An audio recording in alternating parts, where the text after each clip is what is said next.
Good morning and welcome again. My name is Reverend Kate Wilkinson, and I am so glad that you are here with us this Holly Folly weekend. Spirit of life, we bring our broken, world-weary hearts with us to worship this morning. We grieve collectively for the violent shootings in San Bernardino and in Colorado Springs this past week. We mourn for a country in which there have been more mass shootings than days passed in the year. For a world in which violence and war create terror all over the globe, in which people are oppressed and discriminated against. We despair at the responses of our neighbors and politicians to build higher walls and create greater divisions, to buy more guns on Black Friday than have ever been sold in a day. We come with these, our heavy hearts, and turn to the greatest strength we know, to the warmth of a gathered community of hope. We know that prayers are not enough, and we seek this morning not to lift up prayers alone, but to find here the strength to commit ourselves to healing and justice again and again. And how else can we do that but join together with others who despair and yearn and hope? How else can we do that but remember those who have died, feel connected to those who struggle, reach out to those we love? How else can we do that but light candles in the darkness and carve out spaces for hope to grow? We offer up our grief, our despair, our gratitude, and our joy this morning. We offer up our doubts, our questions, our faith, and our hope. We offer up our hearts, our hymns, our silence, and our prayers this morning to be used to create peace. Amen. It's 200 BCE, and a change in leadership brings an end to religious freedom for the Jewish people. Antiochus, the king of Syria, orders his soldiers to seize the temple in Jerusalem and rededicate it to the worship of Zeus. He orders all Jews to worship Greek gods and declares that observance of Judaism is to be punishable by death. A small group of rebels hide in the mountains rather than comply, and other Jews wishing to fight against the Greeks join them. This group, known as the Maccabees, grows and begins to fight. It takes years, but eventually they succeed in retaking their land from the Greeks, and they return to the temple in Jerusalem. But the temple has been defiled. The Jewish troops are determined to purify the temple and to relight the eternal lamp which has always burned there. But the oil, too, has been defiled. They find just one clean barrel, enough for just one night of light. It will take 8 days to procure new oil for the holy lamp, but they light it anyway. They bring light to the darkness for that one night. Miraculously, the oil burns for 8 nights. This is one of the stories that we retell each year during this season of darkness. If you listen carefully, you will hear several stories within the story. First, there is the story of staying true to your religious beliefs in the face of persecution, of going underground to keep the old ways alive. Then there is the story of revolution, of a small band of fighters taking on an army and winning. Next comes the story of reclamation, of reclaiming the temple and of cleansing that which has been defiled. Then comes the story of hope, of lighting a lamp, knowing that it does not have enough oil, but lighting it anyway. And last, there is the story of the other miracle, of the oil lasting 8 nights instead of only 1, of faith and hope and struggle being rewarded, a story of joy. It is this story that we tell during Hanukkah, the story of faith and hope and struggle and joy. Each year we tell the story of the oil in the temple lasting 8 nights. We tell the story of a baby being born in a manger. We tell the story of the sun returning after the longest night. And these are good stories of hope. But our task as seekers is not just to retell ancient stories, but to look for new ones. How can we tell stories of hope, you ask, at the end of this week? Who are we, you may think, to tell stories of hope in a world full of such despair? We are not ancient scribes. We are not the authors of the Bible. We do not control the sun. And yet, as I see it, we are it. We are the bearers of hope in our small, fragile vessels. And if we do not collect these new stories, their small light will not be gathered with the other small lights to shine in the face of darkness. And the stories of greed and violence and despair will prevail. So this morning, let us tell stories of hope, small stories, human stories, our stories. Let's not worry about their place in the canon. Let's just share what we know of hope and resiliency and joy. Here's one. One day on the weather report, Rebecca Jordan heard about an early freeze warning. It was early November and her beloved gardens were still producing. 7-foot-tall pepper plants and tomato vines nestling clusters of green tomatoes. Most of the perennials she knew would simply fall asleep like bears in hibernation, returning the following spring. But what about her 25 potted annuals? Before nightfall, Rebecca and her husband gathered the plants, covering them with sheets on the back porch. They looked like ghosts. The next morning, she checked the damage. Most of the perennials survived, but the beautiful trailing sweet potato vines lay shriveled, yellow and brown, along with her colorful coleus plants. Too sad, the annuals would die.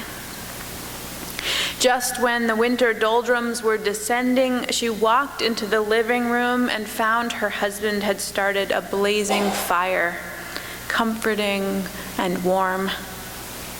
Not only that, he'd collected a sack full of green tomatoes. That night, they enjoyed a Deep South staple, fried green tomatoes, for the first time. Most of us dislike winter, Rebecca writes. Endless days of unchanging, frigid weather, threatening to shrivel our faith and discourage our spirits. Like those dying plants, we may feel useless and void of color, but every season has a purpose. and late fall is for fried green tomatoes, and winter offers that warm, blazing fire, beckoning us to sit a while. For everything, there is a season. Kayla Lasky's story of hope comes from her daughter Eliza's bat mitzvah. The big family celebration was to happen on a boat. They planned the food and the flowers and the music, but something was missing: the mitzvah, the good deed. It was not enough to just have a speech and a birthday party. That month, there was a request in the Lasky's synagogue to pray for a local soldier who was being deployed to Iraq. And so the idea was born to have all the kids at the bat mitzvah make Hanukkah cards to send to Jewish soldiers overseas. Nothing earth-shattering, just a way to inject some meaning into the festivities. The date arrived and the boat departed. It was a picture-perfect September day until Eliza's carefully prepared speech blew overboard. But she ad-libbed admirably. The Hanukkah cards were written and colored and decorated. Everyone had a good time. And the next day, the cards were mailed out with heartfelt wishes and love to their Jewish brothers and sisters. The end. But not really the end. 6 months later, when the bat mitzvah was a fond, distant memory, there was a knock on the Lasky's door in the middle of the day. When Mrs. Lasky opened the door, a shy young man greeted her.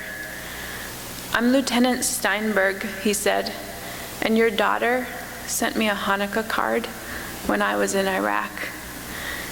Stunned, she invited him in. Apparently, the few dozen cards made at the bat mitzvah had been thrown in with the hundreds and thousands of cards sent to celebrate Christmas that year. The chaplain showed up one day at the army base with an enormous sack filled to the brim with cards and letters, and he passed out handfuls of cards to the grateful troops. Lieutenant Steinberg was hanging back, feeling left out, feeling lonely. Suddenly, amidst the celebratory crowd, the company captain noticed him. "Steinberg, why are you so quiet? How come you're not opening any cards?" "Captain, I'm Jewish, remember?" "Come on, Steinberg, don't be a spoilsport. Take a card." The young man tried to shrink himself into invisibility, but the captain wasn't having it. "Let's go, Steinberg. These people were nice enough to write to us. Now take a card." By now, the captain had everyone's attention, and the young soldier was getting uncomfortable in the spotlight. So he reached deep into the sack and pulled out a card. The return address was from his own hometown. Hands shaking, he tore it open and found a beautiful handmade Hanukkah card, signed by Eliza, the bat mitzvah girl herself. Steinberg was dumbfounded by the providence of it all. A huge smile broke out across his face as he proudly showed the card to the captain and to the rest of the platoon. Everyone understood the tiny miracle they had just witnessed. Another story. A few years ago, a 21-year-old Syrian refugee named Ahmad gave a note written on a ration card to a member of the UN's refugee agency.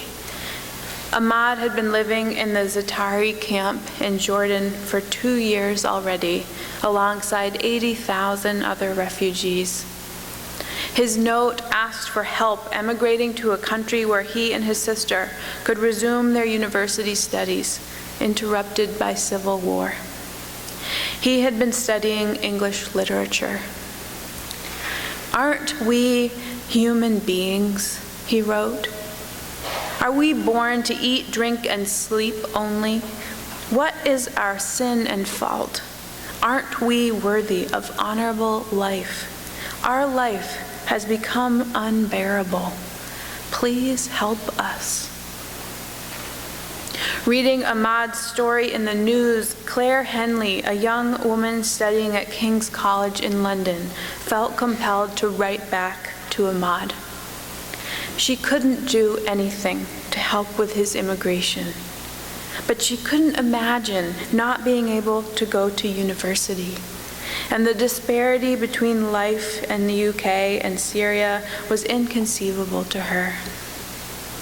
She wrote, "Dear Ahmad, I am terribly, terribly sorry for the horrific things that are happening. I hope these books bring you some joy and mean that you don't feel too far away from your studies. You will return to them one day, I'm certain. Don't lose hope. All my love, Claire." Included in the package were 12 books, including Of Mice and Men, Flowers for Algernon, and several books by Jane Austen and Charles Dickens. Ahmad was speechless when he opened the package. "I was surprised that someone on the other side of the planet cares about my situation," he said. "It eased my suffering and brought some joy to me. My sister has already started with one book. I would like to thank Claire for this kind gesture. Maybe she has no idea how much happiness she gave me and my sister. Maybe thank you is not enough. She could have just read my story and moved on. Instead, she chose to react. It's easy to say that she has a beautiful heart. May God bless her." One last story. At this time of year, Sandy Hook Elementary School in Newtown, Connecticut is always on my mind. We're coming up on the 3rd anniversary of that senseless tragedy. On December 14th, 2012, 20 students and 6 teachers were killed when 20-year-old Adam Lanza opened fire. In the very next room, Caitlin Roy DeBellis turned the lights off in her 1st grade classroom and quietly told her 15 students to hide. They all survived. Although physically safe, the young teacher and her students were extremely emotionally scarred from the experience. In the year that followed, they struggled to process their grief and make meaning of their day-to-day school lives. Safety was a key concern for them. At the same time, all across the country, well-wishers were reaching out to them, offering support, sending cards, sending presents.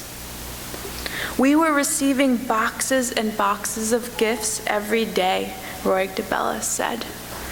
And at one point, the boxes began piling up, and she decided to ask her students what they wanted to do.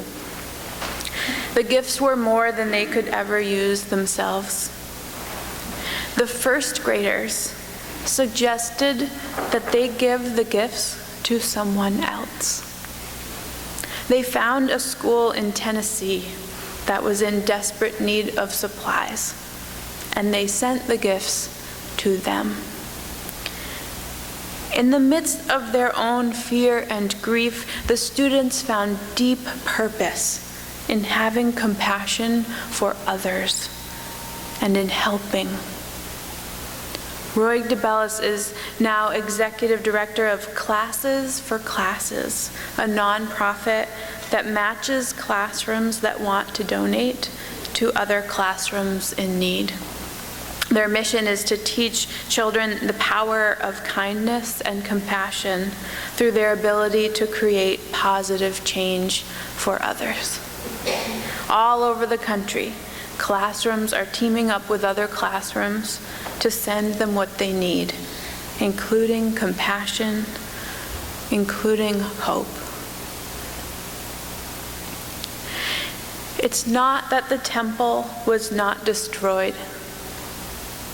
It's that in that wreckage, the oil lamp was relit. It's not that the frost does not come, bringing with it the death of all that is unharvested.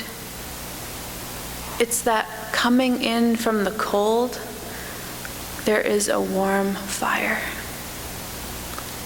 It's not that it's easy to make a home in a miserable refugee camp. It's that sometimes hope can be delivered there in the form of a dozen books from a stranger.